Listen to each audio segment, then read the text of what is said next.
Nomor 1, Bahteranu. Jebakan ini terjadi pada pembukaan Rui Lopez dan tujuannya adalah untuk menjebak gajah kuadrat terang milik lawan. Setelah beberapa teori, posisi tersebut dapat dicapai setelah hitam memainkan kuda mengambil D4. Setelah pertukaran kuda, Ratu Putih bertujuan untuk memenangkan kembali pion yang dikorbankan. Ini adalah awal dari jebakan. Jika Anda cukup beruntung karena lawan Anda memainkan kuda mengambil D4, urutan berikut tersedia. C5, Ratu D5, Gajah E6. Menghentikan ancaman skakmat dan membiarkan benteng terlindungi. Ratu C6 skak, Gajah D7, Ratu D5, C4.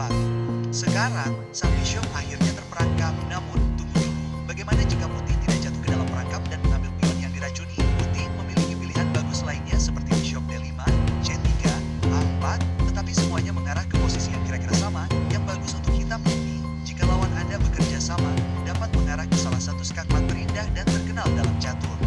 Dinamai menurut Sir de Legal, perangkap ini berasal dari abad ke-18. Perangkap ini terjadi dalam permainan Italia, dan dalam posisi ini, kita memainkan kuda C3. Kita mungkin memainkan bishop D4, menjepit kuda ke Ratu Putih, dan kita dapat memainkan H3, memaksa hitam untuk membuat keputusan tentang bishop kotak terang. Jika mereka mundur dengan bishop H5, ini memungkinkan kuda yang cemerlang mengambil D5 di mana ratu gratis ditawarkan. Jika hitam mengambil umpan dan mengambil ratu, dapatkah Anda menemukan mat yang terkenal?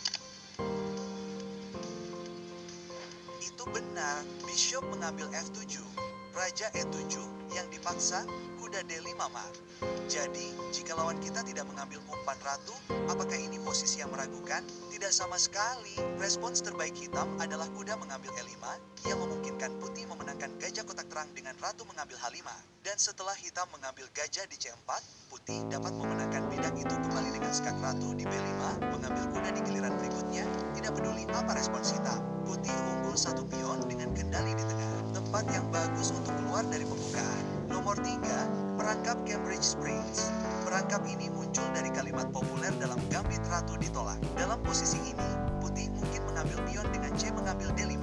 Hitam merespons dengan E mengambil D5, dan Putih mungkin tergoda untuk mengambil pion di D5 dengan kuda, memanfaatkan fakta bahwa kuda yang bertahan di F6 terjepit ke ratu. Nah, hitam dapat mengabaikan pin ini dan tetap mengambil D5. Dapatkah Anda melihat kelanjutan terbaik hitam setelah Putih mengambil ratu di D8? Itulah satu-satunya skak dalam posisi tersebut. Bishop B4 skak. Idenya menjadi sangat jelas bagi Putih di sini. Satu-satunya langkah yang sah adalah memblokir dengan ratu. Setelah bishop mengambil D2, raja mengambil D2, hitam dapat mengambil bishop di D8 dan hanya unggul satu bidang. Jika lawan Anda tidak mengambil pion beracun dengan knight mengambil D5 dan memainkan E3 sebagai gantinya, yang menyediakan petak pelarian yang berharga bagi raja, hitam dapat memainkan C6 langsung, yang mengarah ke posisi yang kira-kira sama. Nomor 4, perangkap Lasker. Perangkap Lasker dinamai menurut juara dunia kedua Emanuel Lasker dan itu terjadi dalam gambit tandingan Alban melawan gambit Ratu Putih yang ditunjukkan di sini.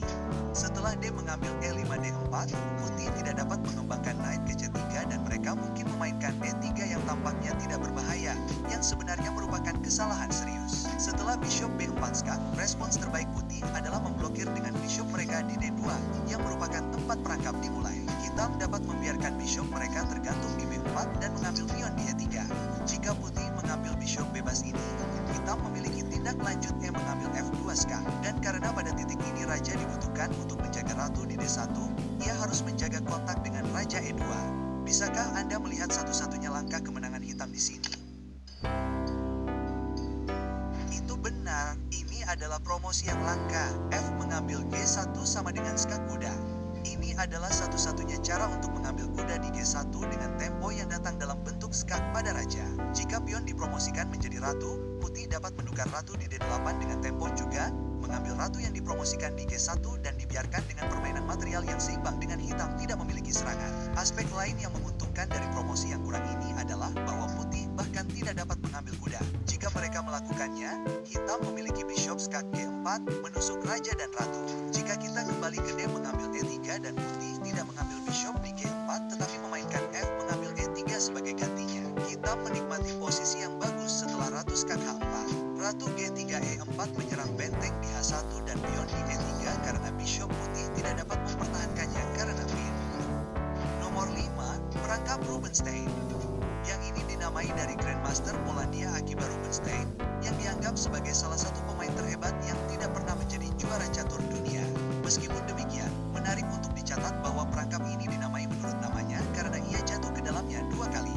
Itu bisa terjadi di Queen's Gambit Deckline, meskipun itu membutuhkan banyak kerjasama dari lawan Anda. Putih baru saja memainkan langkah ke-11 mereka. Namun, posisi yang sama persis telah terjadi ratusan kali dalam permainan tingkat master, termasuk permainan antara Alakin dan Rubinstein ini. Di sini, Rubinstein menyerang kuda E4 dan Alakin mengikutinya dengan bishop F4. Hitam kemudian memainkan F5, mencoba memperkuat kuda di E4. Pada titik ini, putih memiliki kuda yang licik mengambil D5.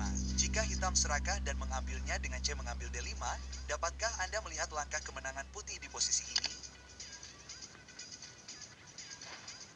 Ya, bishop C7 dan ratu hitam terjebak. Dalam permainan Rubinstein, ia melihat ini dan tidak memainkan C mengambil D5, tetapi mencoba yang terbaik untuk hitam dengan bishop D6. Pion tengah yang bebas sudah cukup bagi Alakin untuk memperoleh dan mempertahankan keuntungan dan memenangkan permainan pada akhirnya. Nomor 6, perangkap Siberia. Perangkap ini dapat terjadi dalam gambit Smith-Moa dan pembukaan lainnya lebih sering dalam blitz dan di semua level permainan. Setelah putih mengorbankan pion untuk inisiatif, kedua belah pihak berkembang secara normal untuk mencapai posisi ini. Di sini, hitam memiliki langkah hebat yaitu kuda G4, mulai menambah tekanan pada kotak H2. Putih mungkin merasa lebih aman karena kuda di F3 melindungi dari mat. Jadi, mereka memainkan H3, mencoba menendang kuda di G4. Ini langsung masuk ke dalam perangkap. Apakah Anda mengerti alasannya?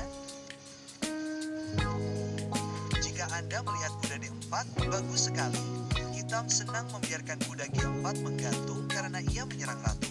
Dan jika putih mengambil kuda dengan kuda mengambil D4, hitam sekarang bebas untuk melakukan skakmat di H2 dengan ratu. Faktanya, respons terbaik putih adalah mengambil kuda di G4, mendapatkan 2 buah untuk ratu, tetapi tetap mengakibatkan posisi yang hilang.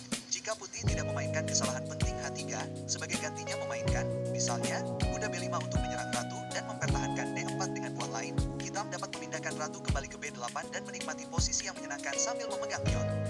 Nomor 7, perangkap Fajarovic.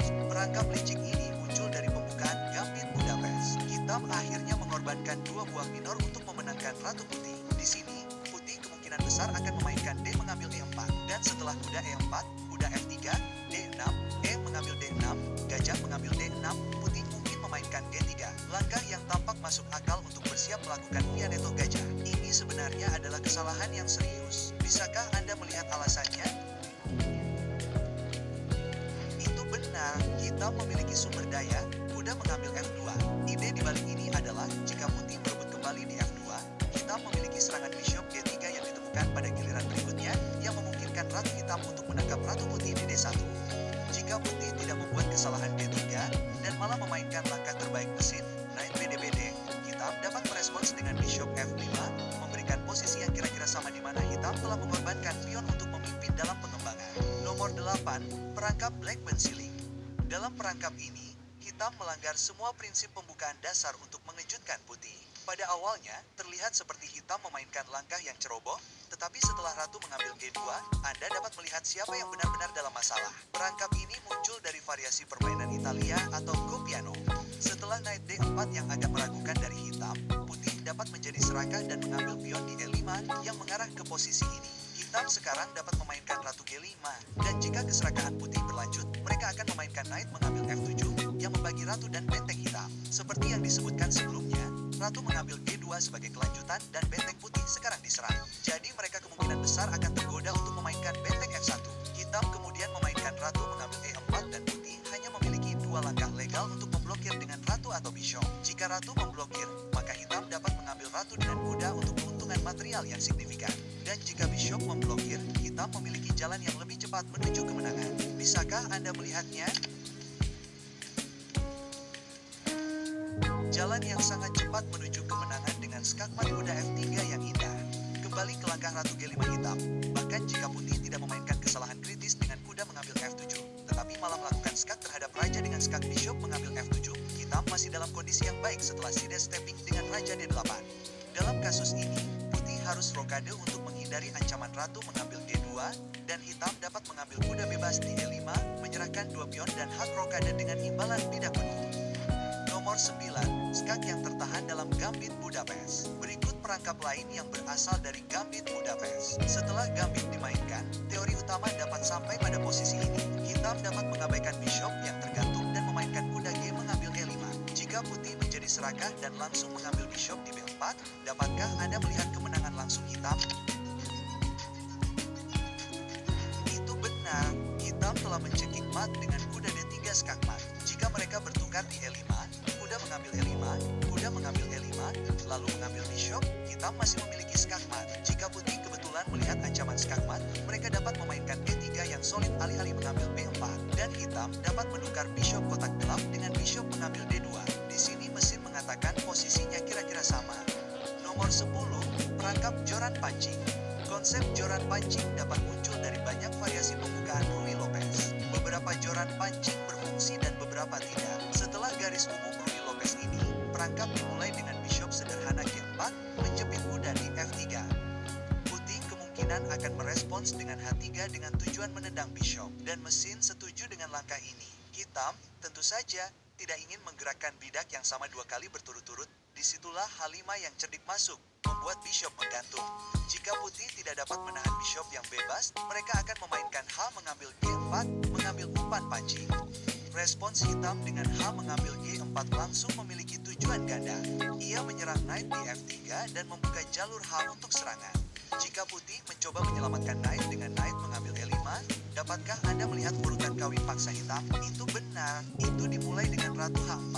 Ancaman di jalur H sekarang jelas, dan putih mencoba memberikan kotak pelarian kepada raja dengan F3 atau F4. Ide ini langsung ditutup dengan G3 tanpa ada cara untuk menghentikan kawin di H2 atau H1. Jika putih menyadari mereka tidak dapat menggerakkan knight di F3, mereka mungkin memainkan sesuatu seperti D3. Tetapi hitam masih jauh lebih baik tanpa terburu-buru mengambil kuda karena ia tidak dapat bergerak dari kotak itu.